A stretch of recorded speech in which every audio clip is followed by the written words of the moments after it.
All right, everybody. Welcome to this Thursday night's edition of the Live Well. We got a fantastic show lined up for you guys. We got the Emmanuel University, not college, Emmanuel University bass fishing team here. Got three well-rounded anglers here with us tonight, and we're going to be talking all about some fishing.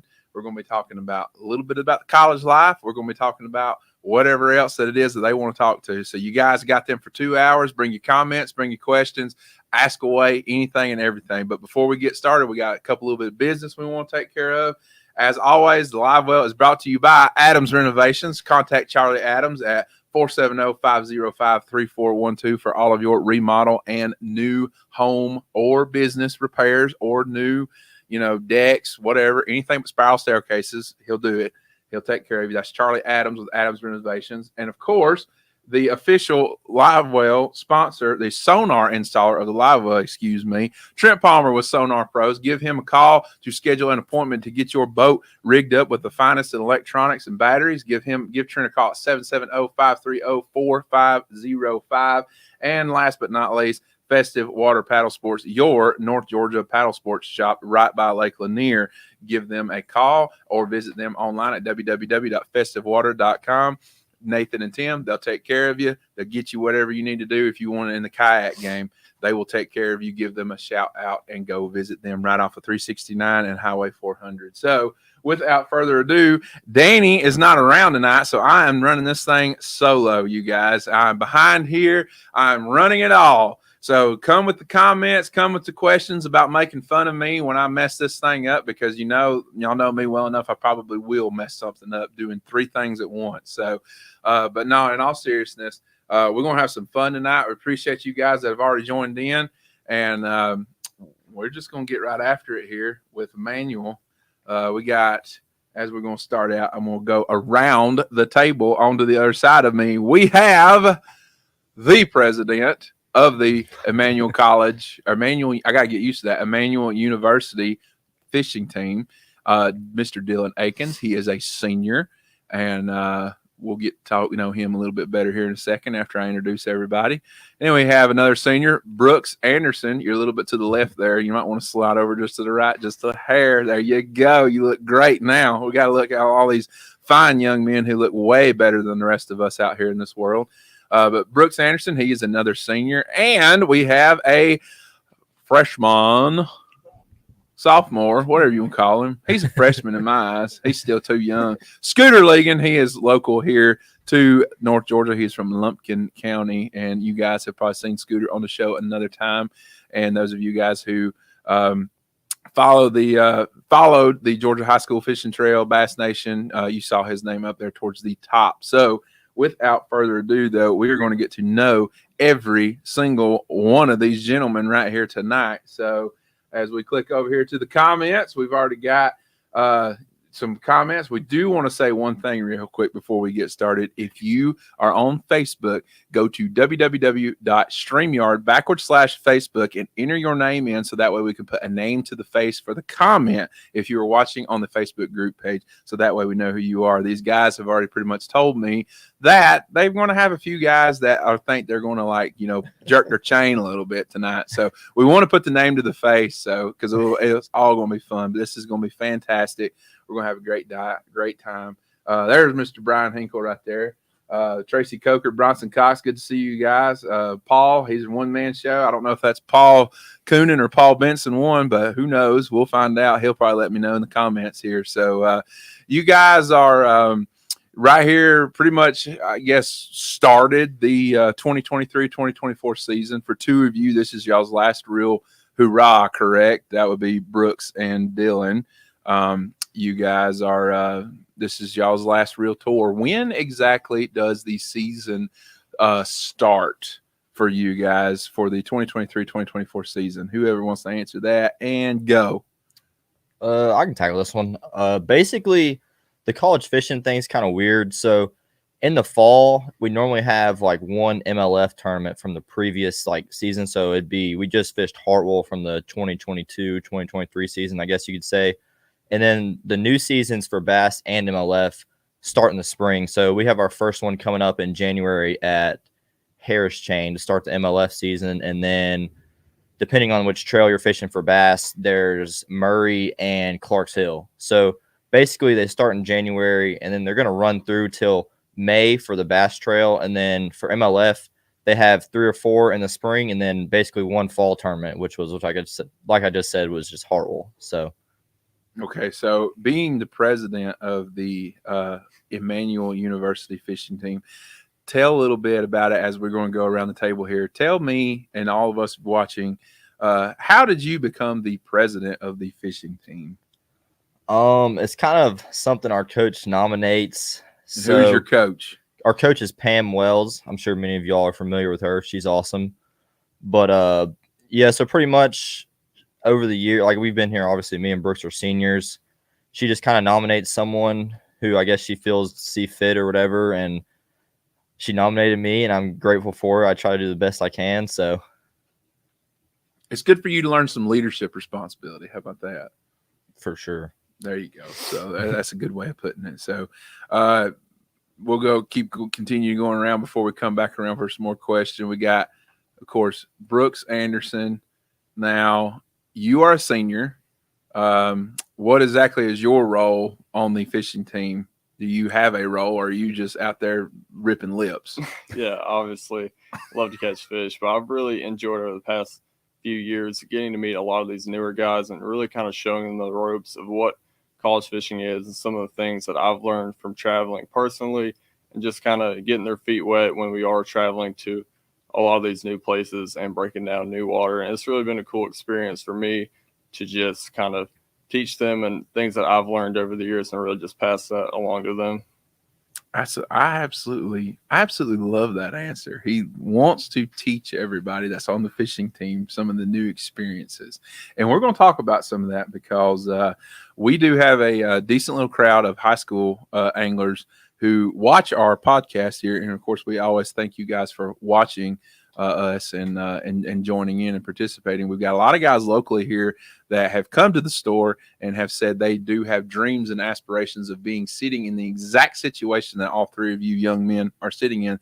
They want to go fish at the college level. So from everything that I've heard from Jim Ligon over here to my left off in the peanut gallery, you guys are he said great things about all of you guys. He's told me good things about all y'all guys. I think y'all are from what he says, y'all are exemplary individuals when it comes to representing Emmanuel. And he didn't say exemplary. I made that word up and used that word. He probably said something a little bit more crude and rude, but for the most part, we love Jim. he's over here turning red over here. So Scooter Ligon, you are not a stranger to the show like these other 2 teammates that you have. What is your responsibilities or whatever? Are you just rip lipper or what? Yeah, I mean, I guess I'm here to catch bass, about like everybody else.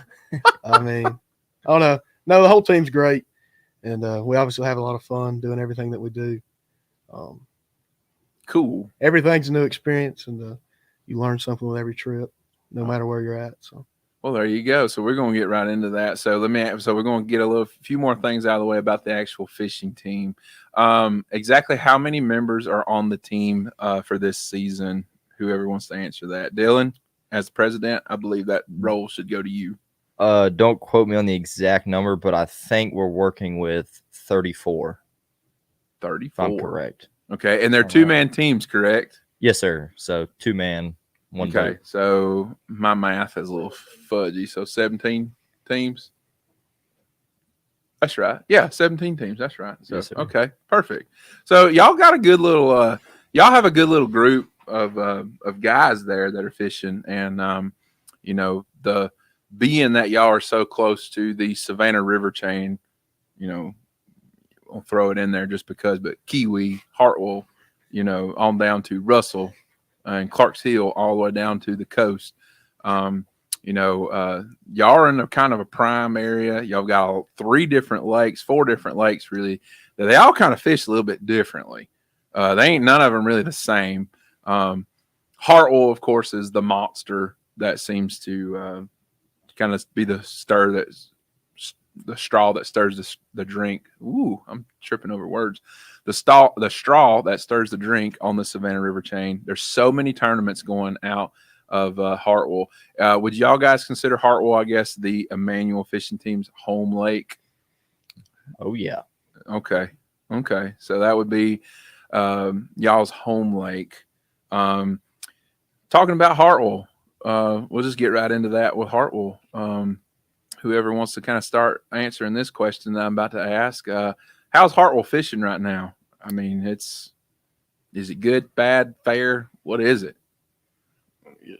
You got it, man. Yeah, Hartwell's on the upswing right now. It has been kind of tough over the past few weeks with the turnover, and those fish were really eating good, like coming up, and they're eating bottom baits a lot better now. And over the next few weeks, once that water kind of stabilizes, it's definitely going to continue to be really good fishing. So if you are looking to make a trip up there, I'd give it about a week or two, and things should really pick up with this cooler weather moving in. Cool. Any other you two got any comments to say about it? Yeah, it's definitely going uphill. I think it's done getting the snot beat out of it for a while, so that definitely helps. It's been super pressured over the past couple months. I'd say super pressured is not really the word. Yeah. You guys, it is whether it's a blessing or a curse, you guys have the big super ramp over there that Anderson pumped all that money into. It is a fantastic location. I'm assume that anytime y'all fish Hartwell, for the most part, I guess for a tournament, it is going out of the landing over there. That is an absolutely phenomenal boat ramp, and if any of you guys that are watching have not been over there, you need to go check it out, because that is the way a boat ramp should be laid out, 100%. So we got some questions that are already coming in, so I want all three of you guys to answer this first question right here. And it says this from a Facebook user: what is the best thing high school anglers need to do to start getting recognized by colleges/universities? Also, is it true that coaches look for anglers with experience with spots, lips, and smallmouth? I want all three of y'all to answer that question, being that all three of y'all obviously didn't just like walk onto the team or whatever. Y'all obviously came on there with a purpose, I would assume, correct? All three of y'all. So, Dylan, we'll start with you. What is it, being the president, not throwing you in the fire, but what is it that you would say from your own personal experience with this question about a high school angler who's wanting to move on to the college level? So, me personally, it was kind of different when I started because, college fishing was fairly popular then, but it's grown a lot since. So, whenever I did it, I just kind of made a resume. And Coach Pam was at a tournament, and I just walked up, introduced myself, and sent her my resume like a week later through email. And then she got back with me and offered me. So it was different then, but like being the president, like running the social media stuff, I've seen all kinds of stuff about like kids like just messaging here and that, like sending this and that. I've even seen people sending stuff that looks like a football resume website thing, or I'm like clicking on their arm and it's like showing me like like just crazy stuff that I don't really know how to get into all that, but that's pretty fun. It's like a recruiting website for fishing kids. And I look at it occasionally. I just kind of forward it to Coach and let her decide on those. But yeah, I would say probably introducing yourself at these tournaments, like try to go to a college tournament, introduce yourself, get to know the coach, get like a connection going. And most of them, you're going to find somewhere to go where you're going to be able to fish. Now, not all schools are going to offer like you the same stuff as almost any sport, but I think the biggest thing is just connecting with those coaches at weigh-ins, introducing yourself, trying to send them how you do in tournaments, just staying in their head is a good thing to do it. And then also one thing that I did was like tour the campus and just make sure you like fit in where you're going to go, because you want to try to meet some of the teammates and see how they are. I think that's really important as well. Okay. So moving on to Brooks, I want you to answer the exact same question right there. Because I'm sure all three of you guys have different experiences when it came to getting out there and trying to get yourself known to be in the position that you all three are currently in right now. So talk about your experience with all that and any advice that you would give high school anglers right now, Brooks. My first piece of advice to any high school anglers is to run an extremely clean social media account. and really just put yourself out there and how you want to be presented. And like Dylan said, there's a ton of opportunities now, more so than ever, for these high school guys.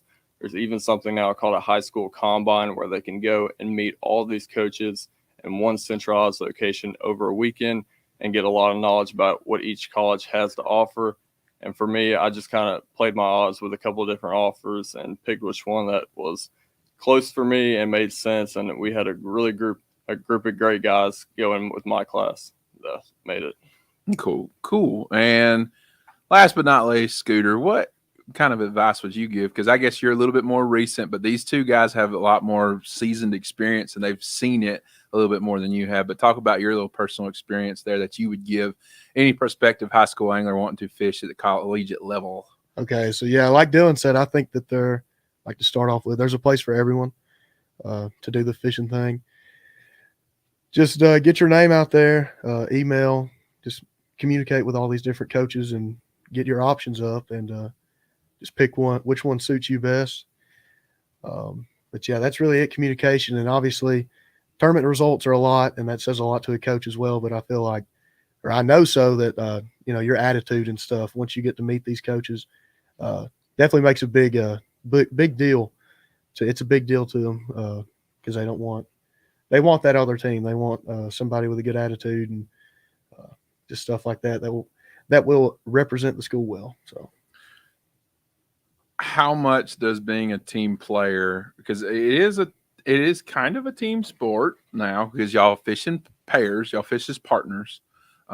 Each one of y'all have y'all's own partners. How much is it being like a team player in terms of fishing and even to an extent of information? I don't know what all you guys actually do because on these tournaments, I guess several of y'all will all go to the same tournament and fish. Will the entire team go and fish at a specific tournament, or is it just a handful of y'all guys go to this one and then a handful of other ones go to another one, or how exactly does that work for those that are watching that may not fully understand that? Some of that depends on like budgeting. So you'll have like a certain amount of kids that go to each tournament, and we try to evenly split it up because the way like the point systems work for like ACA, collegiate bass, like the thing that you'll see like teams ranked as like a national scale, is they take points from every trail. So what we try to do the best we can is like split up teams so we have a good amount of teams at each tournament and not just one tournament where we're just straight overcrowded, because we want to get as much points as we can from each tournament, if that makes sense. Okay. In terms of though information, do you guys like, if y'all are, say all three of y'all are at the same tournament, do y'all share any information with each other, or do y'all just kind of keep it kind of hush hush a little bit because y'all want to obviously there's probably a little bit of there's a little bit of competition between all of y'all. Obviously, I wouldn't think there wouldn't be. Y'all want to, whoever does better this weekend is going to get bragging rights until the next one, right? So in terms of information, how do you guys kind of facilitate that amongst each other, or do y'all even do any of it at all? I think it kind of like we do it to an extent, but not to like the exact waypoint, like say someone's fishing out in 35 and someone's cracking them on the bank. We'll be like, hey, we're catching them shallow, go try this kind of thing. So I think we do share in like details like that, but we're not exactly sending like, hey, here's my rock pile, you go fish it too. That just isn't very feasible in the run of things. You want to try to more so boost their like practice to where they can figure out what the fish are doing and not have them discover it too late, just things like that, I feel like. So that is being a good, really teammate. Brooks, what do you think about all that? Absolutely. Kind of branching off what Dylan said, we don't give exact locations to each other, but if someone's catching them on chatterbait per se and just kind of like broad patterns that help them find their own fish, but definitely clue them in on what kind of patterns and things like that are occurring on the lake, we definitely like to help each other out because, like you said, it is a team sport and it looks better if we all do good, but we're definitely not out there just dropping each other dots or anything like that. Okay. Scooter, you feel the same about all that? Yeah, absolutely. Especially when we go different places, like travel a long ways, I feel like there's the right amount of help.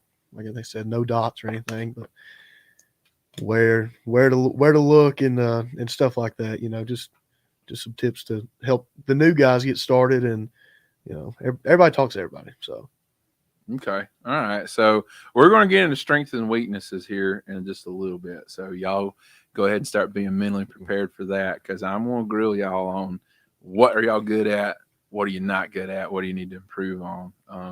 But we got another question here.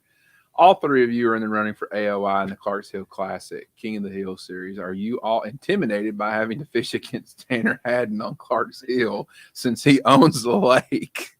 Who wants to answer that one first? I got it. I'm actually letting my partner fish this tournament solo. Me and Max won this one last year on Clarksville, but I think he'll be fine handling Tanner. He's definitely a stick out there and really good out there, but definitely not too scared of the kid. Okay, hey, that's got to be the way it's going to be. You can't be scared. We got some love to you guys. Here's a good question from Doug Phillips here. He asked this, and we're just going to get this college stuff out of the way real quick before we dive deeper into fishing. But Doug, he said, did you choose the school for fishing or more for the academic side? This is going to be an interesting answer here. Dylan or Scooter, we'll start with you on this one. All right. Me personally, my story's a little different. I had one fishing offer or whatever, and it was Emmanuel. So I didn't really have that many options. I didn't do like I just told everybody else to do, and do a lot of communicating and whatnot. But yeah, I do enjoy Emmanuel on the academic side. The classes are smaller. The school as a whole is obviously smaller. Personally, that helps me. It's not for some people, but I think there's a lot of people out there that would enjoy like a classroom like that and whatnot. So, Brooks, what about you? I definitely chose it for the fishing, 100%. We had there's an honest answer. Yeah, we had a really good group of my year class, and I knew a lot of the guys, and we kind of wanted to get over here and just build the program. So I'm not gonna lie, definitely the fishing is what drew me into Emmanuel. But the nice aspects, like Scooter touched on, are the smaller classes. You get to really know your professor and everyone there, so it feels a lot more kind of at home than a big university where you kind of sit down in an auditorium with maybe 200-300 people. So I'll definitely agree with him on that. Okay, cool. So Dylan, I want to get you to answer this. I think I did a mixture of both. Obviously, like I didn't want to go somewhere I'm getting a bad education, so I wanted to get an education, but I really wanted to fish and enjoy it too. Like I didn't just want to go somewhere and just sit in my room all the time thinking, man, I wish I could go to the lake whenever Emmanuel's got Hartle in the backyard. So I think that really did it for me. It just, school's so much better when you can go fishing after class. We'll just put it at that. Oh, absolutely. I wish I was y'all's age again because I didn't have none of this stuff when I was growing up. So I do want to mention this, though, before we move on to some more questions and stuff about you guys and about fishing and answering some of these questions in the comment section here. You guys have mentioned Coach Pam multiple times already. What do you guys, what are you guys' opinions and thoughts on her as a coach? I have heard her name actually a few other times from other people, not just anybody really associated with the fishing team. I've actually heard her name pop up a few other times. I know she puts some work in. I know she does a lot of traveling, and she goes around to some of these other places and stuff on some of these tournaments, just because I've heard her name pop up. You guys talk a little bit about her and kind of like, her, what's her mindset and what's kind of her driving factor for every single one of y'all, because, being a woman coach in a mainly male dominated sports, that's kind of, that's kind of a big deal. There's plenty of women anglers out there, but she's the coach, so we got Peanut Gallery comment. I didn't catch what they said, but maybe they'll speak back up again. So Dylan, being the president, like I said, you've mentioned her a few times. Tell me a little bit about Pam. Yeah, she's awesome. She's kind of what branched into this whole fishing team idea, just kind of getting it started, because obviously it was brand new for Emmanuel, I think about 6 years ago now. But yeah, it's difficult. She obviously came from being an angler, so she knows that aspect of it, but she's really in the more recent years like latched on to what it means to do the traveling, the budgeting. I mean, most people don't think about it, but that stuff can be difficult when you're managing all these kids, trying to make sure they can get as many tournaments paid for as possible, while also managing the school's bank account. Like, things can be picky, and then you got fundraisers and all that stuff. So just managing all that, it can be a lot, but she does it. And I know in recent years, she's dealt with like a lot of personal stuff, and just the way that she's overcame that stuff it shows who the type of person she is. She's not giving up on us or herself. And I think it's a good thing to show that, like, not only for herself, but it encourages these kids to just push through things. I think, especially the younger ones and stuff, that when you start traveling, things can, just things happen when you're on the road. So I think she does a really good job at managing that, and she'll definitely be the first one whenever something goes wrong. If you're at a tournament, she's going to do what she can to get you help. So. Okay. Brooks, you got anything to add to that about Coach Wells? Absolutely. She's really helped me in the kind of mental aspect of fishing, and she's not the type of coach that's going to be like, all right, guys, necessarily go try this or go through this. She kind of she supports us, but she also gives the space needed for us to kind of grow and develop on ourselves, because I know when you do go from fishing with a captain in high school to that college transition, there's a lot of decision making and a mental aspect that comes along with it. And she's done a really good job on kind of just growing these younger anglers and helping them understand the changes that they are presented with. So that's probably one takeaway that's really impacted my fishing, and something I probably wouldn't have gone so far with if I didn't fish in college. Cool. Scooter, you got anything to add? I mean, they pretty much hit all of it. Coach Pam's great. She does a great job putting everything together and whatnot. And she's almost like a mom figure, I guess, when we go to other places. She's obviously way more than that. But she definitely is that. And I think a great example to show, her personality or whatnot, and what she stands for and what she wants to do for us is, like, she travels obviously with us everywhere. And we'll go back to the house after all of us, have been practicing, no matter where we're at most of the time. She'll cook our meals and, just make sure home cooking. Everybody's got something to eat, and make being away from home or school as much like being home as it can be. It honestly, it does help a lot. Focus, helps you be more focused on why you're there and whatnot. So I think it's self-evident to say that Coach Pam, she makes it to where, as best of her ability, to where all three of you guys and the rest of the team only has to focus on just fishing. Just worry about fishing, worry about competing, and doing as best as you can in each event. So I see all the jabs at me. We'll get to that in a minute. But talking about with this, though, we got a question right here from a Facebook user. And with the college tournaments capping the field at 250 boats and registration filling up in 15 minutes, do you have any tips to make sure you get in the tournament? Also, why is TJ always on the waiting list? I don't know who that might be, but some of y'all are grinning. Dylan, as president, you want to answer that question? You want to hand that off to somebody else? I can tackle it. So the issue with the 250 boats capping, I don't know how that's turned out this year, since they did like 2 separate divisions with bass. But in terms of getting in before 15 minutes, the only thing I can tell you is to have good technology and good Wi-Fi, and all your info, of course. Unfortunately, the registration's already closed for this year, so hopefully TJ has gotten in this year. Okay, who is TJ? TJ McKenzie. He's on our fishing team. I'm guessing that's either TJ or his dad. I'm not sure, but I think last year he wound up having to go to a lot of the tournaments because he was on the wait list, as with a whole bunch of other people, and it wasn't fun for anyone on the wait lists. And hopefully this year is fixed with a new format. Okay. You guys know this guy right here, Max Heaton Fishing. He looks like he's got a Emmanuel jersey on right there. He wants to know, what should I throw on Clark's Hill this weekend? So, are y'all going to be good teammates? Well, he is my partner, so. Do what now? That's my partner, Max. Oh, is it? All right. So you want to tell him what throwing Clark's Hill this weekend, or no? We've probably touched base on this enough, and I got faith in you. We'll keep that. Well, there you go, Max. You're going to have to text him to get or talk to him in person. So, Michael Avery, he said he wants to know, Scooter, how'd you get that Ranger on the drain plug? It must not have been my boat.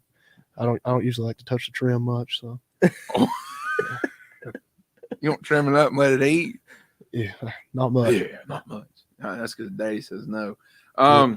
Here's a good question right here from you guys. What grade did y'all start looking at schools? And then with this, after this question, we'll start talking about some fishing. So, Scooter, when did you start looking at schools? Well, like I said, my story's a little different, but it was my senior year, and obviously it still worked out for me. So no matter what grade you're in, if you want to fish in college, you can make it happen. So, Cool. but I would definitely advise getting on top of that sooner than I did. Sooner than later is probably better. Brooks, what about you?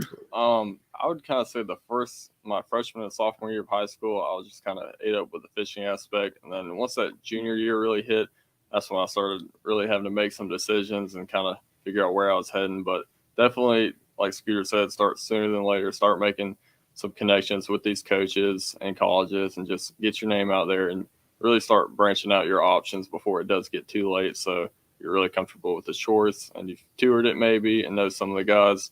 I think that would be something to definitely do that would make an impact. Okay.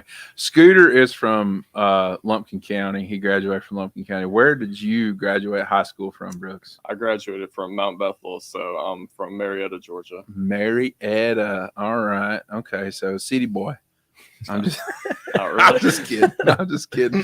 Dylan, what about you? When did you start looking and where did you graduate high school at? I went to Buford High School. Buford. So Oh yeah, my God. I started looking I probably enjoyed all that football. Every sport. So that's kind of part of Dominating. this, but I did play football for 4 years in high school, so I didn't really start looking till like later. Whenever I was like, man, fishing exists in college. This is cool. I'm gonna stop ramming my head into people and I'm gonna go try to fish. So I kind of started looking like my senior year. I think I saw Pam at a weigh-in and kind of introduced myself a little bit, and then it just happened from there. But like Scooter said, I would definitely advise looking earlier, visiting more campuses, because you want to find like which home is going to suit you best, because every campus is different and every team probably has different chemistry. So you want to try to find the place that's going to fit you the best. Okay. All right. Well, good. You guys got good heads on your shoulders. And for those of you guys who are in high school or high school parents who may be watching us right now, definitely take down some notes. I'm sure all three of these fine young gentlemen, if you reach out to them on social media, I'm sure they will be more than willing to help answer any other questions that you may have. And I'm sure Coach Pam will as well if you reach out to her. It's, for me growing up, because I'm older than y'all, but about the time that I got ready to get out of high school, about a year or two after high school, the high school fishing didn't really get started until a couple of years after I got out of high school. So, and then about the time I guess I was almost out of high school, we started seeing Matt Lee, Joe Lee, Auburn University, Alabama, seeing some of those tournaments on the Bassmaster stuff on ESPN. But that was just kind of like a far-fetched idea. Nowadays, there's so much high school stuff that goes on now. It's not nowhere near as far-fetched of an idea, in my opinion, anymore, to actually pursue a future education in the fishing field. But talking about education real quick before we're going to start fish. We're going to start talking fishing, but I want to just make sure I get all you guys out of the way in this first 30 minutes. You guys got your majors or undecided. I hope Dylan and Brooks are decided because y'all are seniors. But what is y'all's major in? What are y'all majoring in? Dylan? Business administration. Business administration. Brooks? Also business administration as well. All right. Scooter? Mathematics. Undecided. Come on. Mathematics. Mathematics? Why math? Engineering. Okay. Engineering. Okay. Why business administration, Brooks? Well, like I said earlier, I primarily went to college to fish, but definitely the business thing is something I'm interested in the future, and it's been awesome to be able to fish and get the proper education that I was hoping to at the same time. Okay. All right. And so last question, and I'm going to give you guys about you guys, and we're going to start talking some fishing. I'll get all these guys over here that are dying over here. Pam. Coach Wells, she is in the house. They can reach me at pam.wells@ec.edu. Well, there you go. So I'll leave that comment up there from Coach Wells right there for a few minutes. If you guys that are watching, want to jot that email down, reach out to her. Pam, I'm going to tell you this. If you're watching, you're doing a fine job. Doing an absolutely fantastic job. These are 3 fine young men, and I'm sure the rest of the guys on the fishing team. If I could get every single one of them in here, we would have. But I only got room for 3. So these guys got the ticket today. So, I would love to have you on, Pam. Would love to have you come on sometime. That'd be absolutely fantastic. Dive into the fishing in college a little bit deeper with you. So, I do want to ask this: is the Velvet Elvis the best restaurant in the Southeast? You heard of that? No. That's what I said. Is the Velvet Elvis the Never best been restaurant there. in the Southeast? Do you guys know anything about that? I think there's like a place down in Georgia College that they go to. I think some of them were talking about it at weigh-in, but we never got the chance to go eat there, unfortunately. Ooh, is it any good? The person who commented, is it any good? I love me some food. All right, so let's talk about this now. We got the first 30 minutes out of the way. We got an hour and a half. Let's talk some bass fishing. All right. So 2023, 2022, you guys have been going on now for a little while. How's y'all season been? How was last season coming into this season? How's it been for each one of you guys so far? Where are you guys at? Basically, how good has the fishing been for you guys? How well have y'all placed? Who wants to go first? Don't be shy. Damn, we talking fishing now. We're talking about yourselves. Yeah. Who wants to go first? Yeah, I'll go first. All right. We've had an incredible season last year, and this fall we've kind of been running the table on all the little local ones we've been having on herring lakes around the house. So it's been running the table. It's been a lot of fun. Just fishing around here, and definitely looking forward to traveling this spring, going down to Florida for 2 weeks. That's something we did last year at Harris Chain, and it really helps when you get to spend that much of time on a given fishery, because you see things over the course of a couple of days that really makes a difference. So definitely excited to travel soon. Well, either one of y'all two got anything that you want to talk about with this past season? I mean, yeah, like Brooks said, we've been doing really well. I think it does help for me personally. A lot of the tournaments have been on herring lakes, so. But yeah, no, it's been a good start to the season, and I'm sure it will continue because there's a lot of well-rounded fishermen here, aside from herring or whatever. Okay, all right, Dylan. What about you? Before I ask the big question here. Yeah, obviously the fall's been fun. We love the fall because we kind of got the local trails where we can fish all these herring lakes, but it is nice to start and get back into the traveling season and just see some new scenery, a little bit of grass, some deep reservoirs like Cumberland and stuff like that. So yeah, hopefully it's going to be a good season. Okay, well, good. Well, we wish the best for you guys, obviously. Herring lakes, that'd be all the bread and butter. Forward facing sonar, all 3 of y'all. Minimal. Forward facing sonar. Sometimes.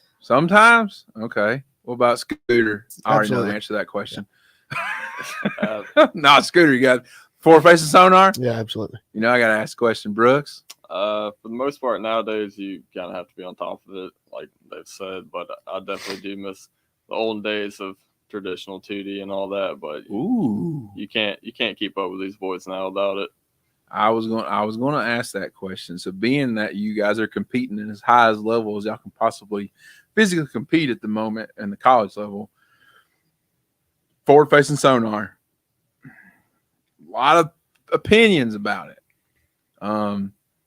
It's interesting what Brooks said, about how he kind of wishes some things would go back. If you don't have it, are you at a disadvantage against some of the other guys that y'all are fishing with? I would definitely say you are at a disadvantage, but I think a really big misconception of the forward-facing sonar is like you see all these young guys that have it and they catch a lot of fish with it, but if you don't have that background understanding of what those fish are doing that time of year and what presentations you should be doing, it's not as big as a help as you would think, because I think my just history of learning fish patterns and all that still plays into what I do today, but definitely being able to see them in front of us and how they react to baits is a whole different thing in itself, which is really shortening the learning curve for these younger guys. So I'm not saying you have to have it, but if you know kind of what the fish are doing and you do have it, it can be a huge addition to your arsenal. Okay. I like that answer because, I know you guys are obviously active in social media. That has kind of been the dividing line down the aisle, for the past little while is forward-facing sonar. And, to me, I think if you don't have it and you don't use it when you need to use it or when you should probably use it a little bit more, I think you're putting yourself at a disadvantage because, somebody's going to figure out how to catch them on forward-facing sonar. And if you've got a tough day, running the bank, fishing shallow or something like that for the most part, obviously that's not just fishing shallow, but if you have a tough day, somebody's going to figure out how to catch them, and they're going to learn how to catch them with forward-facing sonar. They're going to catch them in those tournaments. So it's interesting. It's always an interesting topic. I don't know where all you guys our competitors stand with forward-facing sonar, but we always gotta bring this up lately. This is the forward-facing sonar. Is it evil? Is it not? So we do got one question right here that we do definitely want to hit on right here from Jonathan Farmer, Fishing with Farmer. What is y'all's travel schedule like week to week, or do you get some time in between your tournaments? Don't all jump at once. You mean go for it? Yeah. All right. So basically, like the dates are going to vary depending on like what MLF and Bass schedules. But as for like the school, we get 20% of our class time off. So whatever, like how many days we go to school, we get 20% of that off to use for fishing stuff. And like depending on how many days we use for what, just kind of depends on the lake. But I know this year Bass installed like a 7-day off limits before official practice. So it's going to be different from now on. I think there's like 2.5 days of official practice when you have to go to the meeting. That's why you have a half day. But I think that's going to kind of change stuff. But whether or not the tournaments are like back to back, you never really know. But like I know last year we had like 2 Harris chains like back to back weekends. So it wasn't really feasible for us to come all the way home. So we just bit the bullet and took some extra days and stayed down there for 2 weeks, which in my opinion is awesome. But you do have to keep up with your schoolwork and academics or you can't fish just like every other sport. So that's also a part of it as well. Cool. All right. So I like that answer. We've mentioned it a few times. You guys have mentioned it a few times. Florida, is grass fishing, is that a curveball for you guys, or are y'all comfortable with it for the most part? Kind of. I know a lot of herring guys who grew up, bit their teeth on herring or cut their teeth on herring lakes. When it comes to grass, it just kind of goes over their head. How do all three of y'all kind of have a grasp on grass fishing lakes, like the Harris chain that you guys are fixing to be at? So the Harris chain, like Dylan said, it's been a popular destination for college tournaments for the past few years. And the first year, every time we spent a week there. So the first year it was kind of really different from us. But once you kind of start to see patterns and things occurring each year, I've definitely excelled in the past 2 years in my grass fishing down there. It doesn't seem like a lot changes. And once you do kind of see what you are looking for and mainly what, kind of things over the past years, it's really been helpful in breaking down grass. What about you, Dylan?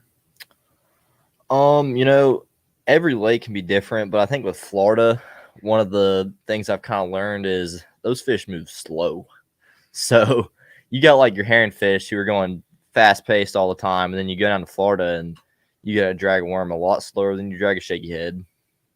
But I mean, yeah, it's definitely different, but everyone has their strengths and weaknesses everywhere they go. And I personally try to like carry those to where I'm going. So even at Harris Chain, there's still offshore stuff and you can still break it down kind of similar to Lanier, but the depths are going to be different. So, I mean, there's some things you can carry and then some things you just got to figure it out when you go over time. Scooter, what do you think about grass lakes? So I think the biggest problem I had when I went down last year was it all looks the same. It's all kind of similar. And I definitely improved, from start to finish. I'm still not great, but I'm excited to go back down these next couple trips because I feel like I have a better idea, better grip as to what to look for with all of that grass. So, what are you going to look for? Holes. Holes? Yeah. What kind of holes? Come on. Come on. I'll find it. Yeah, I'll figure it out. You'll figure it out. That's it. Come on. Do any of y'all own a proper flipping stick? Oh yeah. Oh yeah. You do own a proper flipping stick? Okay. All right. So grass fishing, it's a whole different animal. And I totally agree with what Scooter said. It all looks the same. But there's little nuances in grass fishing that, make certain areas of grass bigger and better, produce bigger fish, hold bigger fish, hold smaller fish. It's Florida, baby. Unlike up here, you get a 5-degree drop in air temperature overnight in Florida. Them fish, they won't bite crap. So that's what sucks about Florida. But we got a question right here from Matty Light. I don't know if you guys might know him. We'll answer this question. So, are you guys looking forward to the MLF Championship on Toho being in early January? Yeah. That's Matt there. That's our roommate. That's his home lake. So, yeah, we're definitely looking forward to it. That place can pop off in January, but also if a cold front hits it, it can be the worst fishery ever. So, yeah, but we're definitely looking forward to it. It should be a slugfest. What are you guys normally expecting? Definitely, like Dylan said, the spawn in Florida, it really kind of occurs over many months, and a lot of people kind of get that misconception that it happens pretty quickly, but it'll 1,000%. Yeah, it'll be really interesting to see what stage those fish are in, whether they be grouped up pre-spawn for the majority, or if there's actually some fish pushing into some of the edges of the Kissimmee grass and a little bit further into some of the pads and things like that. But definitely cool to see it at a different time of year than last year. So really looking forward to it, and hopefully it'll be a good event for all of us. All right, before we answer this next question, each one of you guys, what's your favorite grass technique? I'll keep it simple. Mine's going to be a speed worm. Swimming a speed worm. What's your setup? I throw it on a 745 Dobbins with 20-pound fluorocarbon and a 4/0 owner haymaker and probably a 3/16 or 1/8 ounce. I like to keep it pretty light down there in Florida. Perfect. That's a perfect setup. What about you, Scooter? What's your favorite grass technique? Definitely a speed worm as well. Yeah. Oh boy, what about Dylan? Speed worm? Chatterbait. Ah, there we go. We got something a little bit different. You go to Florida and you swim a speed worm. That's what they always say. You always go to Florida, you can catch fish swimming some kind of a speed worm. Have you guys understood the June bug versus the watermelon red yet? Oh my God! Look at every single one of these dudes. Clearwater, we use watermelon red, but some of that Florida water gets a little dirty. It's got that weird like Florida color where it's clear but it's dark. That's when I like to switch it up to like red bug or something. Personally. Okay, okay. I like that. See, I fished in some grass lakes several times, and my personal best comes out of a grass lake, Seminole, and it's just grass is different, and it can be intimidating, but you keep swimming that speed worm and throwing that chatterbait around. And pick up the flipping stick when you can. You'll be all right. Y'all will do absolutely fine. But you got a question right here from Facebook user. Do y'all consider yourself better at catching spots or largemouth? I'm definitely a spotted bass guy at heart, but it really gives me the joy to kind of travel these new lakes and break down largemouth fisheries. So I feel like I kind of excel when we all go to a new area and there's not a lot of knowledge on it, but definitely feel more comfortable catching spots. But largemouth are something I've really developed over the past few years and got really confident catching them as well. Yeah, Scooter. Yeah, I like spots. Obviously, I'm probably a little better at catching spots rather than largemouth on these other lakes, but I'm learning. So, What about you, Dylan? I think spots, but every once in a while I like to go to a largemouth lake because some of these lakes you go to, you might be setting the hook in something that's bigger than like 6 pounds per se, which is basically the biggest spot you're most likely going to get. But yeah, it's nice to set the hook and know if it might be a 10-pound largemouth every once in a while, you know. Yeah, I mean that's a good point. I mean, one thing about it, you guys, one thing about it is, the guys that I know that struggle going from spotted bass fisheries, where spotted bass are the primary, fish that's probably going to bite, 7 out of 10 times or higher. It's the movement. It's how exactly, with spotted bass, you don't have to be dead pinpoint accurate with your cast. Largemouth, sometimes the only way you can get them to bite is you got to put it right in front of them, and they will not come more than a foot to come get it. Sometimes they don't want to do anything but open their mouth and suck it in. So I know that's probably can be a challenge at times, but it's probably, I'm going to ask y'all this question in terms of spots to largemouth before we ask the other question that's come up on the comments. What's probably the toughest lake that you guys have fished in y'all's collegiate career, and what is probably the best lake that you guys have fished so far? I gotta tackle this one. Do what? I gotta tackle this one. Go ahead. Definitely the toughest fishery I've ever been placed on in my entire life was the Red River. That place is a minefield of boat destruction, and you get a bite every couple of days if you're lucky. But my favorite fishery that we have traveled to will have to be Saginaw Bay, being able to catch as many largemouth as you want in the reeds and canals, and then really getting out there in that big water and getting on some of those islands and offshore rock piles and chasing those giant smallmouth. It's kind of the most well-rounded fishery where you can pick your strengths and really get to test your boundaries of what you know, and it's also pretty scary out there, so it makes for a fun tournament. There you go. What about you, Dylan? My favorite, like he said, probably Saginaw Bay or Gunnersville. Just Gunnersville is obviously awesome. Everybody knows that, but Saginaw Bay is cool too, besides the 4-foot waves. But as for the worst one, probably not the worst for everybody, but the worst for me was Cumberland, just because you throw your shaky head and work for like 2 seconds and it drops off into like 1,000 foot, which is not fun for me. But yeah, you don't really like deep water. I do, but not that deep. You drag your worm for like 3 seconds and it's just like dropping for minutes before it hits the bottom again. So that's just not it for me. I like to feel the bottom. Okay, Scooter, what about you? This past summer, me and my partner traveled to Lay Lake, and that's probably the toughest fishery for me because everything we expected to go do just was not doing it. So, favorite places I've been, probably Gunnersville. I mean, lots of big ones in Gunnersville, and you can catch them a lot of fun ways. So that's probably my favorite. I'm excited to go to Saginaw Bay. I haven't been yet, but we go this year in June. So there you go. Yeah. That'll be fun. Each one of you guys there's a Hartwell question. What's your favorite go-to bait for Hartwell? Fluke. Put a fluke in your hand. Put a fluke in your hand. Top water plug. Okay, there you go. Hartwell's a fluke lake. I don't really care what anybody says. Hartwell's a fluke lake. You can pretty much catch them at some point during the year on a fluke, rigged in some form or fashion. I don't know.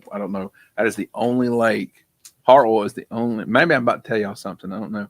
That is the only lake that I have been to where a mag super fluke will get you more than 10 bites. And I don't know if it's still the same or not, but that is one of the few lakes where a mag super fluke will get you more than 10 bites in a day. But I am not getting info on Hartwell because I already got a predisposition on what I'm going to do, and I'm going to do it. Favorite bait on Gunnersville, since every single one of y'all kind of mentioned Gunnersville. What's y'all's favorite baits on Gunnersville? We're going to go backwards. Dylan. Buzz toad. A buzz toad. Okay. All right. What about you, Brooks? I would probably have to say Reaction Innovation, Sweet Beaver, or Jackhammer. Okay. And what about you, Scooter? We caught him really good in practice on frog, so I'm gonna say a frog was the most fun. Well, that frog break your heart, won't it? Yeah. I'm not fishing. Listen, I'm not fishing hard for info.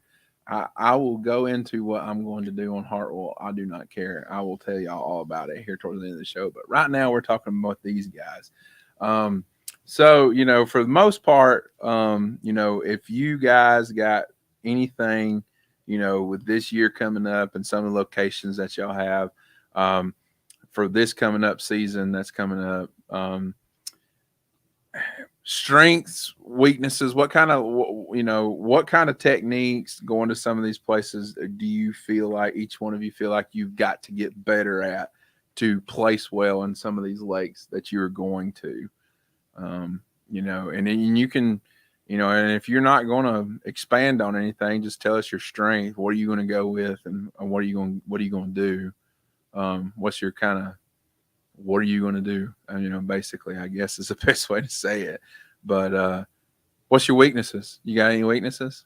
Because y'all got weaknesses, whether you want to admit it or not. I'm going to say grass. Grass. Probably my biggest what weakness. grass? I want to hear some specifics. All of it. All the grass. All the grass. Yeah. All right. What about baits in grass? All the baits. Swim jig. That's your weakest. Yeah. Okay. All right. What about you, Brooks? I'm pretty confident in grass, but something that I'm really need to expand on is my overall TVA fishing when they're not in grass, and kind of really understanding the nuances of side scanning and finding those hard spots and maybe breaking down some of those bars and things like that.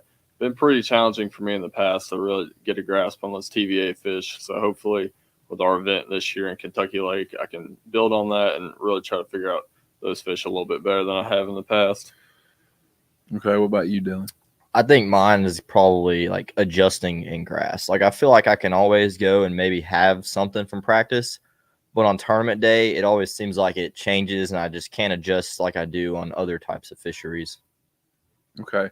So with that being said, we've talked enough about grass, so I want to get to this point on this because I've pretty much come to the conclusion that if y'all never see another grass lake in your life, you'll probably be happy, I guess, for the most part. Do you all have aspirations to continue fishing after college? I know Brooks, that's what he wants to do. You all have aspirations to fish, potentially get into that professional level after y'all are done. Excuse me. Yes, no. I think I didn't honestly understand. do, I was asking him a question. I do. Sometimes know, they get deer in the headlights still, and I'm like, he's talking to me. What? So go ahead. I think I do. I'm just not sure like to what degree yet. I mean, there's obviously like you got MPFL, BFLs, Toyotas. There's all kinds of stuff now. So I think I definitely want to pursue one of them. I'm just not sure which one yet. I think I got to do a little more research on it. Okay. All right. What about you, Brooks? I kind of know the answer already because you went to college to fish. Yes, sir. Yeah, I'm definitely going to continue my fishing with whatever organization past college. I'm definitely looking forward to that and seeing what that has to entail. But college fishing has been an extreme learning curve for me, and it's really just kind of me in the lake and another guy and breaking it down. And it's really cool to see some of these tournament venues and having it paid for now for when it's actually my money on the line and a lot more is on the table. So I'm definitely grateful for the time I've had in college to get to travel these new lakes. Experience is key. Experience is always key. Scooter, what about you? Yeah, I'm definitely going to continue fishing. I just don't know to what extent yet. Like Dylan said, there's a lot of options. So definitely something to look at. Luckily, I've got some time to figure that out. You do got some time. Yeah. You can always come back to Lake Lanier, and you can always take Nikki Jenkins' money. Love Nikki. If he's watching. He might be watching. There's no telling. So, how about this from a Facebook user here? We've got this question. Are you better at power fishing or finesse fishing? Now, herring lakes is you got to have a good mix of both to really be successful. What do you guys, each one of you guys, in terms of power fishing or finesse fishing, do you lean towards one or the other, or both? Scooter. I'm definitely a power fisherman. I usually always like to stay on the run all year in some form or fashion. I don't think you can make a fish bite if you've sat on him for a while. So I'm definitely a power fisherman. Okay, what about you, Brooks? I'm definitely a power fisherman as well, but I've kind of learned the power in maximizing areas with finesse tactics once I do find them. So I typically like to power fish until I get a few bites, and then once I'm in a productive area in a tournament per se, I will pick up some slower techniques and really kind of capitalize on what I know is there rather than trying to just run around and try to make something happen. All right, Dylan. I think I do a little bit of both. Obviously, some lakes we go to, you got to do a lot of power fishing, but like where we're from at Lanier and Hartwell, you can do both. So I think that helps us a lot, is just doing both. And I think I'll always continue to do both. Okay, cool. So, all right. So I'm going to give these guys just a quick little break here to catch their breath because they're getting bombarded with questions. But I do got one thing that I want to talk to all of you guys real quick about that are watching. So this Saturday, obviously, is the Toys for Tots tournament put on by the Big Shanty Bassmasters over on Lake Allatoona. And Mr. Ron McQueen came by the store today. He came and picked up our box from Toys for Tots. I want to say to the handful of you guys that came and filled up our box, we appreciate it. And they are very appreciative as well for you guys' donations, whether it have been monetarily or with a toy. But Ron wanted me to make sure that I tell any of you guys that are watching that may be fishing Saturday in the Toys for Tots tournament over there on Allatoona, they will be at Victoria. There is only one ramp on slip open. Okay. The reason why is because the actual, and don't hate on them because it was pulled away from their hands. The Corps of Engineers wanted them basically to use Victoria because the Corps of Engineers told Mr. McQueen and Danny Perdue and all them that the Corps on Allatoona basically wants Victoria to be the major tournament venue on Allatoona. So they pretty much told them that you're going to go out of Allatoona. They have a contingent, a plan set in place. They're going to be there ultra early Saturday morning. They want you guys to get there early as well, so to make it as streamlined as possible. So with Ron coming by today, he wanted me to mention that to you guys about the Toys for Tots tournaments being put on by the Big Shanty Bassmasters. There is plans this time next year, to also have a Toys for Tots tournament on Lake Lanier out of Laurel Park. So go ahead and mark that on your calendar and get ready for that. At some point next year, there will be a Toys for Tots tournament this time of year next year on Lake Lanier. So they're going to Ron told me that they were going to definitely batten that down, hammer that down coming up here in December. So we will have more information on that. But it's not fishing it because it's at Victoria. Listen, I hate to hear that, but when it wasn't that they didn't want to move the tournament because they were wanting to use Blockhouse and move it on. But when the Corps says, you got to do something, you got to do what the Corps says. I run a lot of tournaments. I run a club. I've run some other tournaments over the years, and I'm just going to go ahead and tell you right now, whether it be Hartwell, Allatoona, Lanier, it doesn't matter. Let me just go ahead and tell you that it is right now. The Corps views tournament permits as a privilege. They don't give a rat's ass if we have tournaments on the Corps lakes or not. They do not care. Let me repeat that. They don't care if there's tournaments on the lake. We get to fish the lakes, the Corps run lakes, because they allow us to. They let us have permits. They let us pull permits and be able to have these tournaments. They don't care. No matter what you think, no matter what you want to believe, that you can lie to yourself if you want to. I've had this conversation. They have every right. They will tell if they so desired and they wanted to, they could make it where we couldn't fish Core Lakes for a year. They wouldn't issue a permit. The only permits that would be going on would be illegal, I guess, if you want to say it like that, illegal, or fun fishing. There wouldn't be no big organized tournaments on the Core Lakes. So don't hate on these guys because they have to go out of Victoria. It's totally out of their hands. It was pulled out of their hands. They are going to be at Victoria this Saturday. So come early and be ready to put in, be ready to fish. And but they're very professional. They're going to do the best that they can. He assured me that. Ron assured me that today, that they were going to do everything they could in their power to make it as smooth as possible. So you guys, it's and as they pulled permits at the beginning of COVID on some lakes. Listen, I'm gonna say it again, regardless what all you guys think. If the Corps of Engineers, the United States Army Corps of Engineers wants to, if they want to, they can say no permits, no tournaments, and when they do it, they mean it. Okay, they will not issue any permits.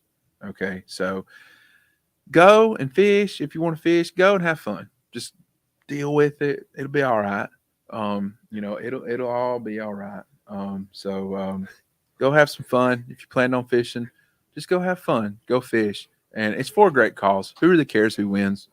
It's Toys for Tots. Come on, guys. You're gonna give everybody give some kids a happy Christmas. So it'll be a fun event. So I'll give these guys a few minutes now. I want to get that announcement out of the way. Give these guys a few minutes, kind of catch their breath there and reset. They're both laughing now. All three of them are laughing now. I think I gave them a little 5-minute break for them. So when is Brooks going to the chiropractor? I don't know who that might be. Brooks, you want to answer that? When are you going to the chiropractor, buddy?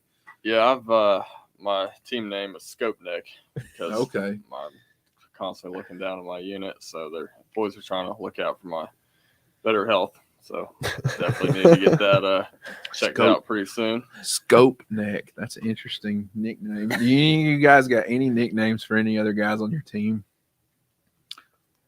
We call Scooter Scoot, not his full name, but Scoot. Dill. Pickle. I don't know, man. Dill Pickle. I guess. Yeah, man. Oh my Lord. Anybody else on the team that y'all got a funny nickname for? Brooks, we call him Red. Call him Red. Does that have anything to do with his cheeks turning red? No, it's just normal. It's his red hair. Matty Light in the comments, his nickname's Jighead. So Okay. yeah. Okay. Yeah.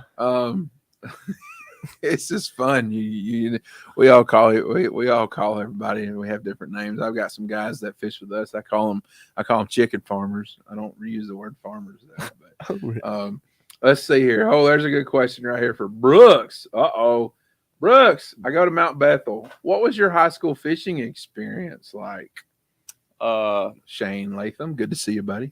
Yep, like I said earlier, my high school fishing was really enjoyable, and I got to meet a lot of friends I have now and kind of branched out to some of the colleges and all that. But definitely make the most of it and just go to tournament and learn these lakes. And high school is a great time where you can build your techniques, but more kind of focus on your networking and where you want to take your fishing would be my biggest takeaway. Okay. All right. Somebody said don't forget about Dobby. I don't know who that might be. Do you guys throw spot chokers? Oh yeah. Yeah, this is a hell of a bait, isn't it?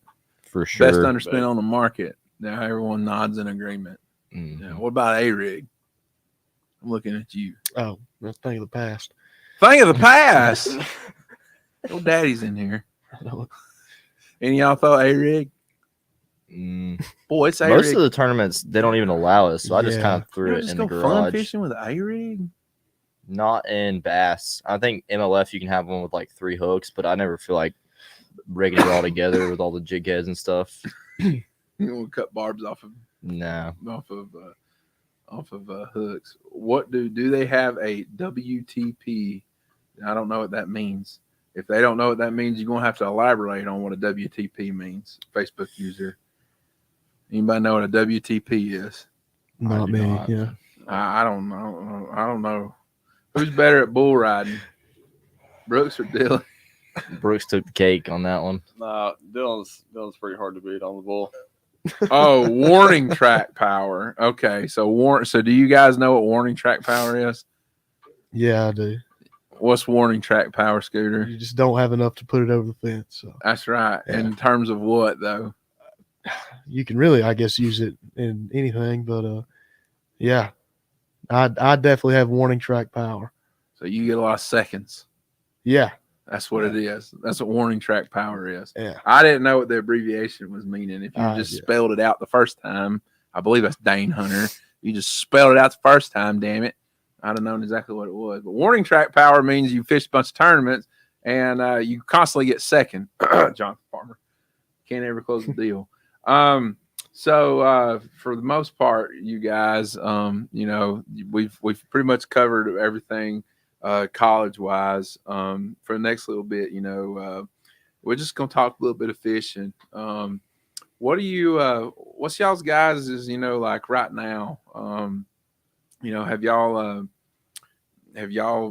well, there's another question that just came through, but we'll get to that one question right there. You guys, where was the last time y'all fished? Where'd y'all fish at last? Lake I'm Hartwell. just fishing. It didn't have to be a tournament. Just fished. We went to Lake Hartwell on Wednesday and had a little inter squad derb. Just Who the three won? of us. Scooter and Parker guy. Okay. What'd they have? We did a 4-fish limit. And what'd they weigh, Scooter? 14 and a half. 14. I didn't catch any of them, so I wouldn't know. Net man. I was there. Yeah. Net man. Y'all use net?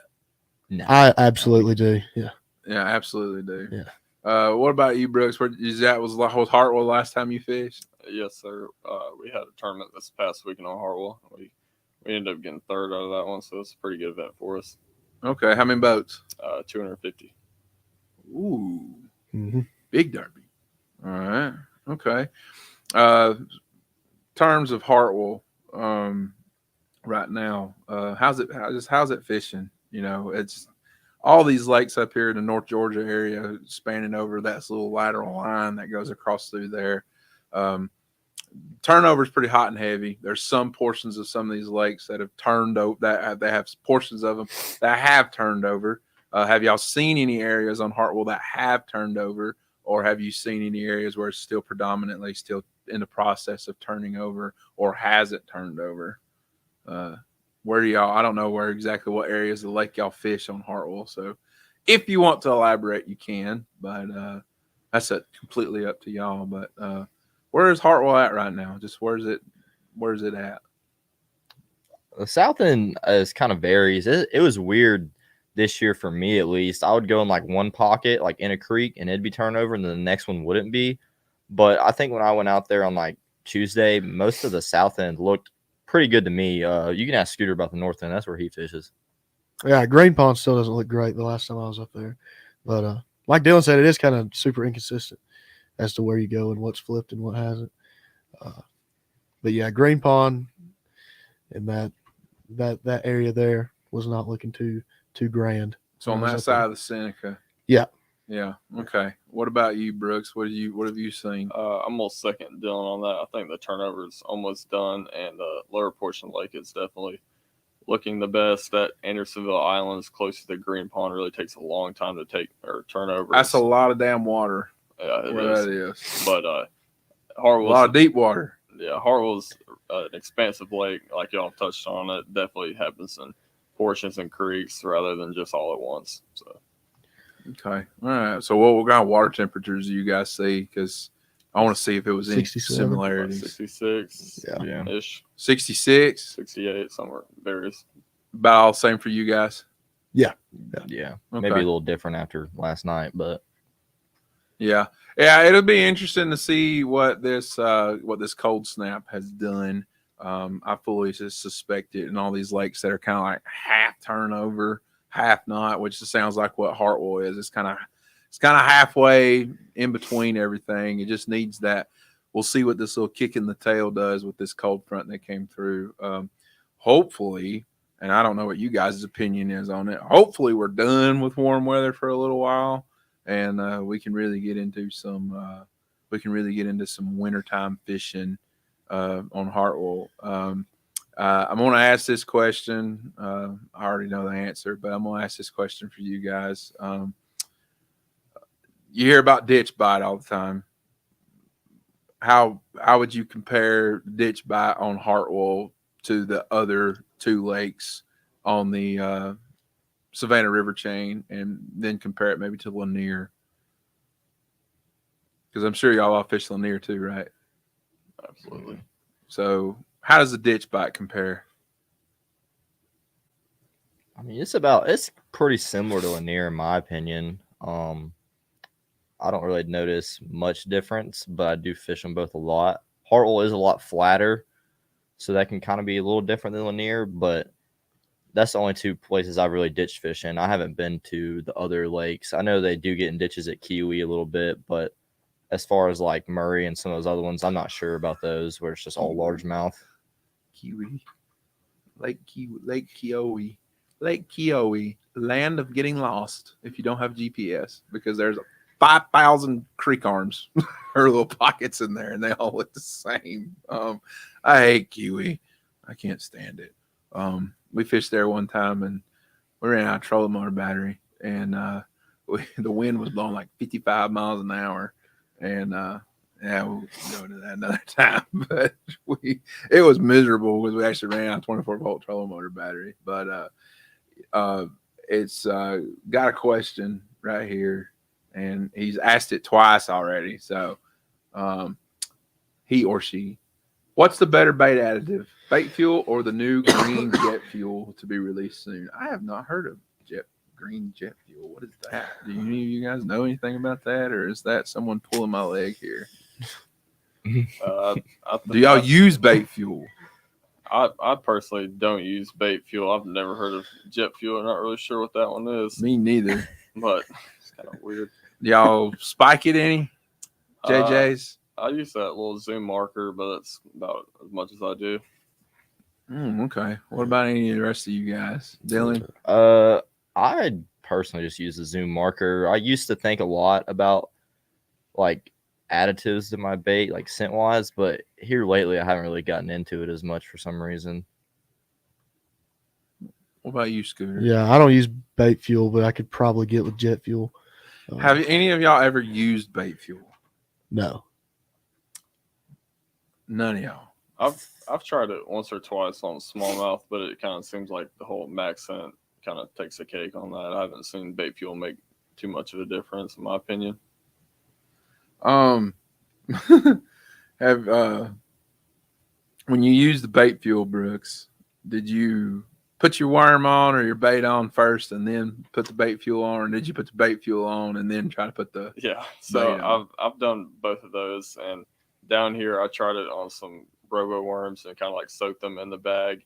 It didn't make a difference in my opinion, and up north I kind of just applied it when I was throwing a net rig or a tube or something like that. But I definitely think the max scent makes a difference and color, but bait fuel is not something I'm too sold on quite yet. Yeah, I'm not too. I dip my tails in orange and red and chartreuse at certain times. It just depends, but I've never used bait fuel. I've played with bait fuel, and it's just basically bass fishing's KY jelly, in my opinion. I tried to. Danny actually was in the boat with me, and he put bait fuel, and he put it on a worm. And you guys in the comment section are like this. He put it on his worm, and he had a screw lock shaky head, and he tried to put the worm on with the bait fuel totally covered in it. And he sat back there, and I was like, "What the hell are you doing?" After about 5 minutes, he said, "I'm trying to get my freaking worm on." And he was just sitting there, and he was trying to put the worm on the screw lock, and he never could because it was so slippery. But we have a whole different conversation going on about jig fishing over here in the comment section. So jig fishing, do all three of y'all do it? Do y'all like jigs? Do you like fishing jigs? Any of y'all? Yeah, I really love jig fishing, Hartwell and Lanier this time of year. I typically kind of lead toward that finesse jig this time of year, but it's definitely really good bait and puts definitely a lot better size quality of fish in the boat for me. What's your favorite jig? Oh man. Yeah, Beast Coast makes a really good one, and Kitech has another pretty solid one, but Chattahoochee Jigs has a pretty good full-size one. Okay. What about you, Dylan? You like jig? Yeah, I used to throw jigs a lot. I've kind of drifted away a little bit now, but probably just because it's been summertime and I'm probably about to get back to it. But as for the jigs I throw, I call it the Akins jig because my dad makes them and they're free, so might as well use those. There you go. There you go. What's your favorite color jig? Probably just like green pumpkin or brown. Nothing crazy. Green pumpkin and brown. What about you, Scooter? You throw any jigs? Yeah, I throw it a decent bit. Probably not enough. Probably not as much as I should. But yeah, I definitely toss it around sometimes. It's a good bait for right now. What's your favorite jig? Definitely a trickster baits or a true grit tackle jig. Oh, okay. Well, thank you. Benji makes good jig. He makes a great jig. The Doc Rocker, you know, they're good. They're a good jig. Have any of you guys fished Sinclair lately? And if so, what were you keying on? Yeah, so all three of us recently had a tournament down there on Sinclair, and there's a mixture of fish in the hydrilla down there, and there's also some fish on docks, and it seemed like they were pulling the water a little bit down, so the bait grass wasn't a huge player this time around, but that offshore hydrilla bite should be getting pretty good. What was the water temperature down there? 68-ish, maybe 70. I can't really remember too much. Interesting. It was pretty warm last week. Interesting. Okay, that's interesting. Very interesting. So I do want to say this before we still got just a little bit of time. We're not going to go the entire 2 hours tonight, and we'll let these guys. I don't know what they got planned for tomorrow, but we're going to let these guys get on down the road here just a little bit. But any events for all three of you guys? Any events that you guys got circled on the calendar that you're really most excited about coming up this year? For me, like during the spring, it's definitely going to be Lake Murray and Saginaw Bay. I'm really excited about those. When do you go to Saginaw Bay? In June. So are all y'all going to 4th? Saginaw Bay? Yes, sir. Yep. When do y'all go to Murray? January. January. You go to Murray in January? What? Yeah, it's I think January. like January 28th, isn't it? Yeah, it's the end of January.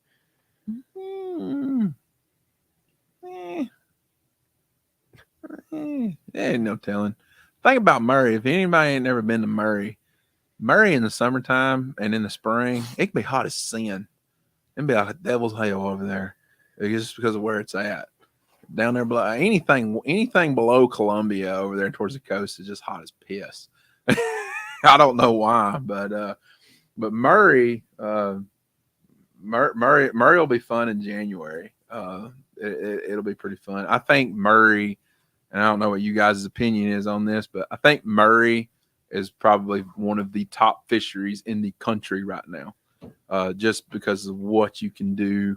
The blueback heron they just do something different, and being that you're on Murray, you're going to be targeting largemouth, and largemouth on blueback heron. You never damn know when you're going to catch an 8-pounder that's eating blueback heron. So I think this guy who keeps asking these questions, he might know y'all. He's choosing to remain. He or she is choosing to remain anonymous. What's Murray going to be like in January? Any predictions?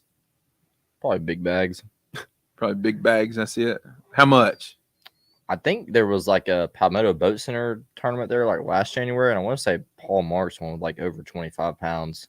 Yeah. So definitely going to take a bag. Okay. All right. So, talking about that though, because I guess you guys use as much information as you can. How much, like previous research do you guys do going into some of these events that are looking forward? I know both of y'all, Brooks and Dylan, y'all fished Saginaw Bay before. Scooter has not.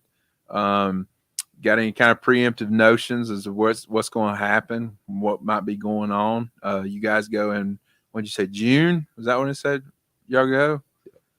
Boy, that's probably still going to be some pre-spawn action going on. You guys got you want to lay any preemptive notions on Saginaw Bay, since I think all y'all are looking forward to it?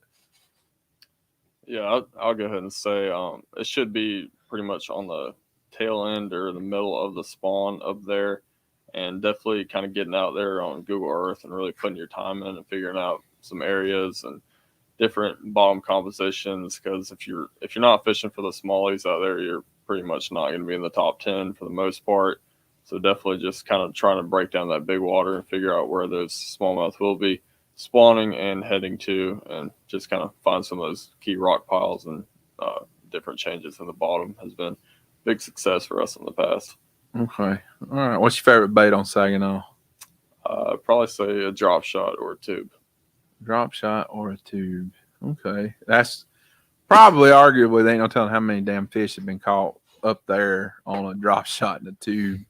No telling how many 6-7 pound smallmouth have been caught on either one of those two baits. But you think it'll be the tail end of the spawn, possibly? It should be probably either dead middle of the spawn or kind of in the tail end. Those fish start pretty early up there once that warm weather kicks in. So I definitely think it'll be. Okay. Well, the only reason I ask is I've never been. I hope someday to go up there, but I've never been.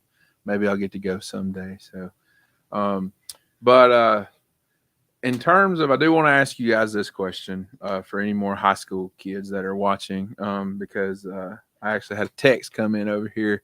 A guy he didn't want to ask it in person. He was pointing it to me. In terms of getting money, raising money, where do you guys kind of steer towards that?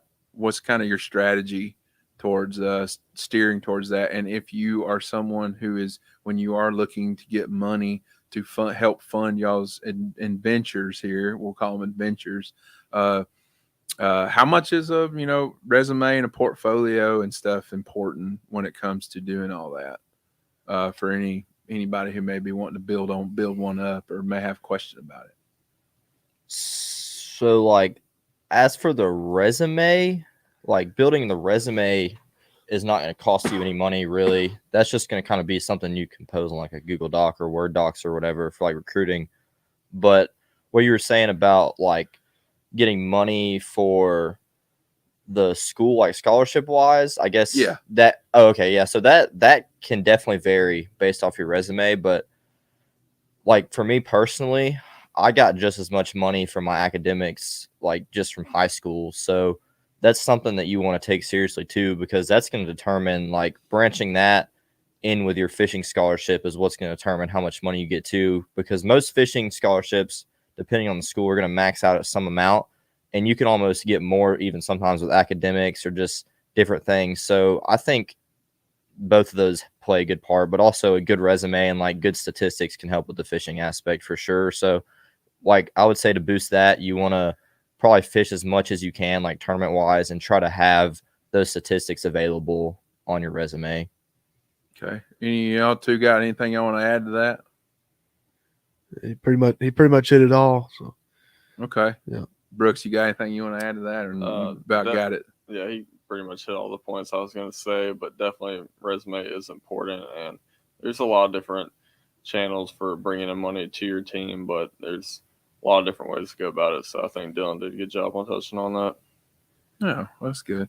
All right, so at this time, I do want to do this because we're going to start winding this thing down here in the next few minutes. But while I do this real quick and let them catch their breath one more time before they're almost over, these guys, this is really they told me that this was really their first podcast that they've ever really done. So I do want to say that I think y'all have done a fantastic job. I think some of the other guys will here in the comment section will echo the exact same thing. You guys have done an excellent job this evening. We're not going to go the full 2 hours because I know y'all guys might have a long drive back. I don't know what y'all's plan is, but it is getting past 9:30 here. But while I want to take this minute real quick, if you got any other questions that you guys want to ask in the comment section of these young men, will if they want to answer them, we can get them. So I'm going to give y'all just a quick little minute here to type up your questions, and we'll go through them here before we end this thing off. It's you guys. We here at Fish North Georgia, we want to wish you guys the most success this coming up year. The entire team, not just you three. We hope to see you guys have success and build on your future endeavors. I know Brooks is really wanting to he's kind of wanting out of y'all three. He's wanting to really build on it and really wanting to take it to the next level after he's done fishing at the collegiate level. So, but we just want to say from us that here we hope you guys most continued success, and you guys are fine young men. I don't let anybody tell you otherwise. And y'all are far, far, far ahead of where I was when I was your age, because y'all guys are all in y'all's early 20s. I guess who's the oldest between all three of y'all? I know Scooter's the youngest, but how old are you? You're 22, Dylan. Yeah, I guess it's me. So Dylan's 22. Okay, I guess Brooks is 21. Yeah. Okay, so yeah, y'all are far, far, far more ahead of where y'all are right now. So, but again, we wish you guys continued success, and y'all ever need anything, don't ever hesitate to ask us. So with that being said, got a couple questions now. Let somebody come up with some questions. Here's a question for Dylan. Is Dylan better or is his sister? I personally think I'm better, but Emily, she proved her worth against some of those boys in the high school trail, so I'll give her that. She slayed on a few in high school. Who is your sister? Emily Akins. I think she commented earlier. Is her YouTube handle EA? Yes, that was her. Okay. All right. Okay. Yeah, she fished with me for 2 years in high school, and she can hold her own. Where's she? What is she doing? She's at Georgia College. She's been out of the game for a couple years. Oh, she ain't fishing? She's just fun fishing. She's on the sorority life. Oh, sorority life. Yeah. KD girl. That's it. Maybe. I'm gonna ask this question again, I guess. I don't know who this might be, but is a trip to Sinclair, Milledgeville in any of y'all's future, and is the fillet of fish the best item at McDonald's? Obviously, somebody pulling y'all's leg again. They warned me before this started. They said, we're probably going to have some guys that's going to like yank our chain. So here's a question that might be that. Any of you guys want to answer this question? Yeah, I'll tackle it. So He said, yeah, I'll tackle it. That's definitely one of our college buddies that is infatuated with the filet of fish, and I guess we might be making a trip down to Sinclair soon. What is it about the filet of fish? He's more or less a sick individual that likes it, and he can't get over it, but we'll okay. All right. leave it at that. Okay. Here's a question for whoever wants to answer this one right here. A reference was made to Google Earth. Where does the average fisherman start when looking at new fishing grounds? That's a good question, Shane. Who wants to tackle that first? Because maybe all three of y'all should probably answer this question. I think that can depend on the lake. Obviously, all lakes are going to be different. Like your grass lakes are going to change every year, but I know Google Earth, there's like a feature on there where you can go back in time. Yes. So a bunch of these lakes will be like drained within like 10 or so recent years. So that's what I personally go for whenever I'm going to like really rock fisheries and stuff like that. You can go on there and move that like time back and forth and see like things like rock piles, depressions, road beds, all that kind of stuff. And then with grass, it can be a little difficult, but most time in grass, if you're able to see like a depression or a hole, that kind of stuff doesn't change as much within years because there's something on the bottom that makes that grass not grow there for a reason. Cool. Either y'all two want to answer that question as well? Got any different experiences with it? Like Dylan said, the most beneficial thing for me has been definitely scrolling back the time to where the water is at the lowest point. And a thing that you can do is actually save all of the pins you drop and put them on the SD card and plug them straight in your unit. That's kind of a pro tip, I guess, that a lot of these guys do. And it's really efficient when you are trying to get a bunch of waypoints to get a run in practice. Scooter, what about you? Yeah, definitely being able to go back in time and check the lake when it was down or whatnot, whatever you're looking at, definitely helps make stuff quicker at times, depending on what you're looking at. But definitely a great tool, and I feel like a lot of people don't use it to their advantage like they should. I feel like a lot of people look over it. Okay. All right. Well, yeah, y'all definitely have an advantage now with Google Earth. I have the exact same ability with Google Earth that you guys have, but, in the beginning, before I really got to use Google Earth, I got to be able to have the privilege of being able to watch Lake Lanier being a home lake drop way down and get to see some of these places, what some of that stuff looks like. And then when the lake's full, you have a visual mentality, visual image in your mind of what you're fishing and what it looks like underneath the water. So, if we got any more questions here with just a few more minutes to go, like I said, we're going to let these guys get out of here pretty soon. We're not going to go the full 2 hours here. We're just a little over an hour and a half in. The guys, again, y'all done absolutely fantastic. Want to echo that again. Kurt Wehunt wants to know if we can start all over again. Do y'all guys want to start all over with this right from the beginning again? I think there's a rewind button. There might be a rewind button, I think. Nah, Kurt, you know the rules. He's just Kurt. He's a good friend of ours, and he's just a little bit late. He's probably out doing something that he probably shouldn't have been doing. So, I will say this, in terms of you guys, is there? This is, I guess, really my final question. I guess this is right here. You got any this year? What are your goals for this final season for you two seniors? And then Scooter, what are your goals? What is something this coming up season here that you're in the middle of fishing? What is that goal? What do you want to achieve this coming up season for each one of you guys personally or as a team? I think for me, I want to get it's really hard to win one of these tournaments with there being 250 plus boats. So I think for me personally, I really want to break that win barrier, which can be hard to do. But then also another thing is these nationals, man, I've qualified for 6 or 7 of them, and I just can't seem to figure it out at nationals for some reason. And I really want to have a good finish in one of these nationals and break a top 10 in one of those. So, okay, what about you, Brooks, being another senior? Yeah, this is kind of something specific, but I really like to improve my side scanning skills this year. And really, I think that makes and breaks a lot of guys on new lakes is they can kind of idle around and really get a feel for what's there. I feel like that's kind of one of my weaknesses in some of these events, that people kind of can drive by an area and find a winning school or something like that. And I just really want to dial in my electronics on the back of the boat a little bit more this year for my upcoming travels. All right. Scooter, what about you being a sophomore? Yeah, I feel like definitely one of the biggest goals is obviously qualify for each Trails National Championship. And then obviously everyone's striving for a win. It is very hard to do. Always looking to win. Yeah, it is very hard to do, but just keep casting at the right ones, it'll happen. But yeah, just consistent finishes and top 10s.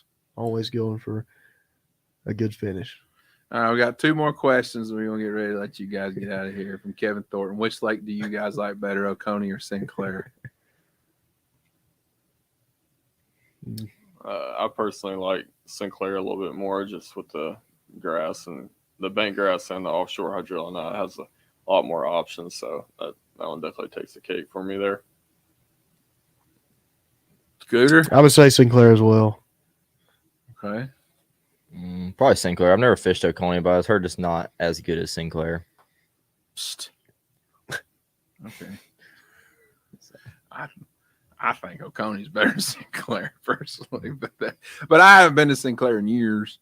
I'll be at Oconee next weekend for 3 days, so I haven't been to Oconee in about 2 years, 3 years nearly actually. So I don't know. I might change my mind after next weekend. So last question. Here it is right here. Can we get an appearance from Jim on live? He said, absolutely not, whoever that is. So Jim Ligon will not be joining the live, even if it's for 10, 15 seconds. Are you sure? Absolutely. He said, what about you? You want to join the live for a second? He said, these guys are great. There goes there's a real quick question that we can answer right here. So right here from you guys from Dustin Wells. We'll start with Dylan. What's your favorite brand of line? Seagar. Scooter. Berkeley, big game in specific. Dang. Okay, Brooks. I'm gonna go with Cigar as well. Cigar. Which one? Tatsu, if I could afford it, but more or less. You ain't the only one. More or less red label. More or less red label. What about you, Dylan? Red I'm label? stuck on the red label right with Brooks. Red label. Maybe All Tatsu one day. Okay. and Kurt's a little behind, so I'll answer that for you real quick, Kurt. Yes, they do have plans on some serious tournament careers after college. Scooter and Dylan pretty much are like, we'll want to do it, but we'll see where it goes. Brooks is definitely wanting to go on with it because he's majoring in business administration. Dang, y'all getting late right here. So,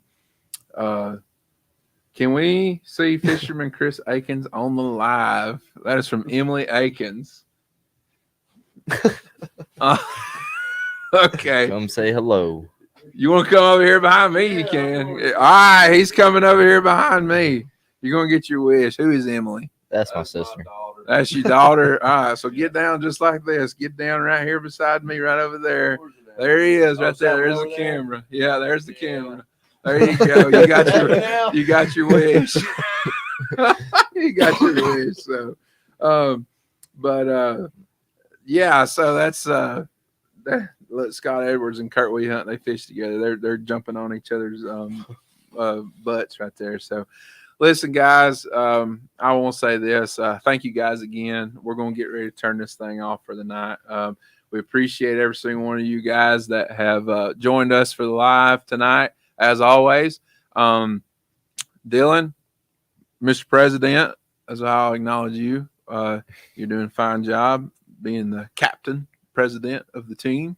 We wish you many more successes on for this year. Maybe you'll get to hold up some kind of trophy this season or with a big number 1 on the front of it. Brooks, same for you, and hopefully your aspirations and endeavors after you're done here with your college career. We hope that you have continued success. And Mr. Sophomore, local boy over here, we will continue to watch your career with great anticipation. So, dang, son, look happy. Thank you, Ryan. He's like, just like, oh, that's what I'm doing. All right. So, listen, we appreciate you guys. We appreciate Jim and Chris for bringing these guys up here tonight. And to Pam, if she's still watching, you're doing a fantastic job over there at Emmanuel. And we wish you continued success. So, if you guys, high school guys watching this now or later, parents, whatever, reach out to Pam. I'm going to actually pull her email back up one more time here if I can find it. There it is right there. Reach out to Pam Wells at pam.wells@ec.edu. If you got any kind of questions or you want to inquire anything about Emmanuel College, the Lions that's your mascot, right? It's the Lions. Yeah. Yeah. Okay. Yeah, man. Y'all tired or something? Huh? They're getting tired, getting sleepy. So there you guys go there with her email. Get in contact with Pam or if sure any of these 3 individuals here, these fine young men. They will be more than happy, I'm sure, to answer any questions that you may have to. With that being said, before we log off, if the guys want to follow you along, any of these guys on social media want to follow you along, how can they follow you guys along here? Go ahead, Dylan. What's your social medias that you use? My Facebook is just Dylan Akins, and then Instagram's Dylan Akins Fishing. And if any of y'all are on TikTok, Dylan Akins Fishing on there as well. I try to post some cool stuff on there every once in a while. All right. What about you, Brooks? Yeah, y'all can check out my website at Brooks Anderson Fishing. On my social media is Brooks Anderson Fishing, and along with my YouTube is Brooks Anderson Fishing. When I do weekly videos on these tournaments, so if you are interested in anything like that, please give my channel a look. Cool. And Scooter? Yeah, just Scooter Ligon on Facebook. I post finishes pretty often and things going on with the college and college tournaments and whatnot. Awesome. Well, guys, listen, we appreciate it again. We appreciate all you guys for watching tonight. We're going to cut this thing off here, and I will not be here next Thursday night. It'll be Danny here, and I don't know what he's got planned, but I'll be at Oconee. So pay attention to our YouTube channel. If you haven't already subscribed to it, give us a like and a subscription there. And don't forget about our membership page. You got fishing reports there and other access to other videos on the membership page. You guys need to get signed up for that. We got 3 different levels that you can sign up on, and you'll get access to all the Fish North Georgia content that you could possibly want. I'll be at Oconee next weekend. I'll be putting up some more videos while I'm down there, and then also afterwards, we're going to start something new here with me fishing the Georgia Bass Trail. We're going to do a little bit of a blog type thing as I'm traveling all over the state of Georgia doing these big time events that I'm going to be fishing up this coming up here. So make sure y'all guys get subscribed to that membership page. We really appreciate the support if you guys will. So support these guys as well, because without you guys' support, we will not be able to bring you this show every single Thursday night. So I'll be at the store tomorrow. Y'all come see me. Got some goodies up there. We'll be running some sales here starting now that we're here in November. So you guys come up and come see us. So I'll be here. So come see me. Come make my day go by faster. So appreciate you guys as always. Y'all have a good night, and we will see you guys on the next edition of the Live Well. Y'all be good. We'll see.